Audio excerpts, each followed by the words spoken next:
Bueno, Euskal Herriko artisautza multzetan, jobe aktoreanaz, beti esan dut, amengo artistok gehiago garela artisauak artistak baino, ibili garelako beti bultzaka eta gauz asko gure eskuz egin behar izan dugu eta sortu, eta, bueno, sentitanaz aputxo bat horren parte.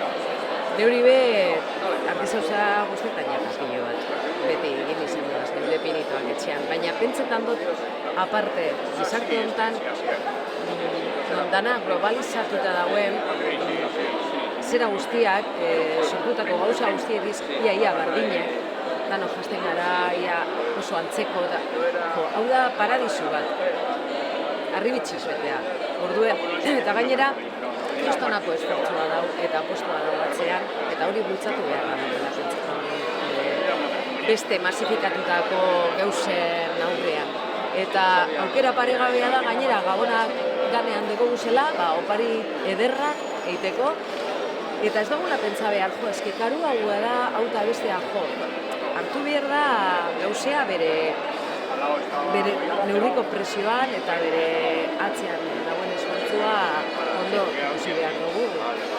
Olako gauza bat gure ganatzeko orduen. Hori da. Pentsetan dugu, eske zera handi baten, katea handi baten oso merke dauzela gauzek. Hemengo gauza ganera dauz bihotza base eina eta aparte eukiko zu zapata batzuk, eukiko zu motxila bat urterako. Eta ganera zera sosteniblea da. Orduen, dana deko leku honek. Iten dut punto, eta iten neuen margostu bai, ontziak eta birziklatu, pintaute, eta, margolari esan ez. Marrazkiak iten zen beti, gaztedoren gero eta gitxiago, baina bai, manera da oso terapia ona. Azoka urtero, oso momentu onak, oso momentu bitxiak, ez bakarrik zeo zera aurkezten ibili naizenetan, era pertsonalean eta bizipen oso politak, azoka da.